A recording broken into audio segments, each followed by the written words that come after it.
We are answering your questions about the coronavirus with the medical director for the children's unit at Moses Cone Hospital, Dr. Suresh Nagappan. Remember, you can continue to text your questions. Let's get through these ones that are in the queue already if we can. I'm a senior citizen and I need to babysit my 6-year-old grandchild.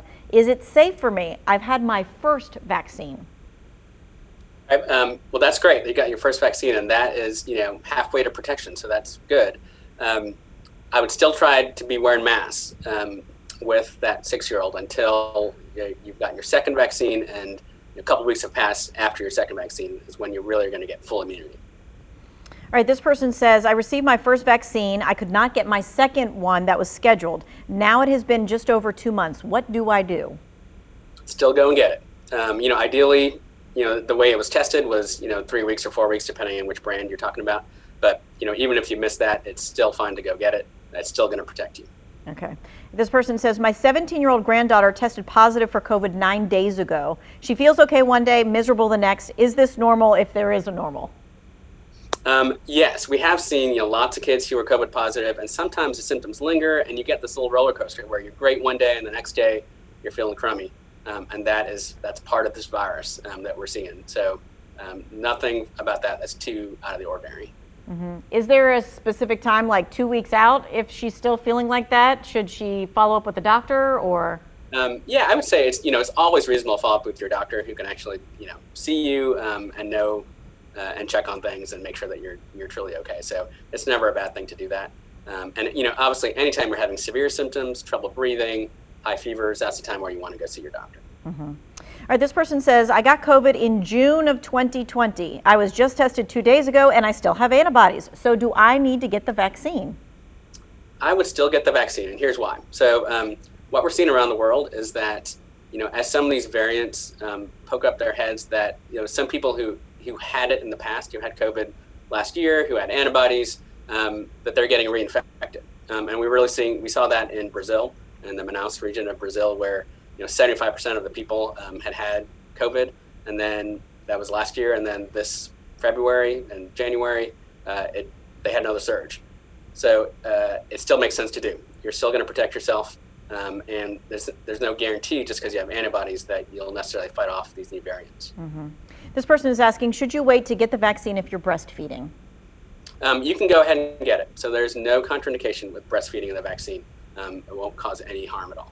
This is actually a question I haven't heard before. I don't like shots. So many people don't. Will the vaccines ever be in pill form?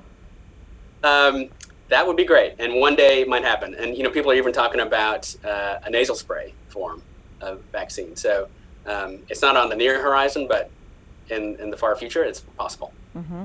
This person is asking, why are more younger people getting COVID-19 now versus a year ago?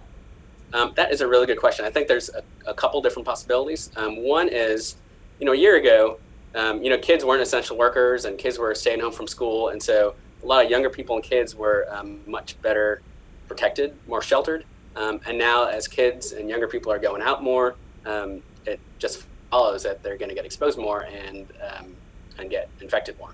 The second reason why is just as a proportion, kids are making a bigger proportion of people across the country with COVID. So at the beginning of this, it's about 2% of all cases were kids, and now it's about 20% of all cases are kids.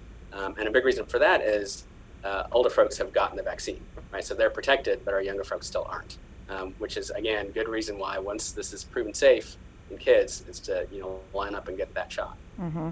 This person says, I have 4 extended family members age 40 plus that will not get the shot. Is it safe for my wife and I to have them visit in our home? It's safe. I would have them wear masks. I think that's really important. If you're unvaccinated, you still should wear a mask. If you're vaccinated, outside, you're free to not wear a mask. That's one of the benefits of getting the shot. So it's still okay to see them, but take precautions.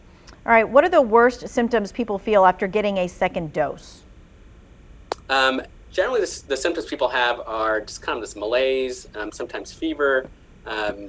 People get headaches, and you just feel like you want to lay in bed for a few hours. That's about the worst that people have gotten.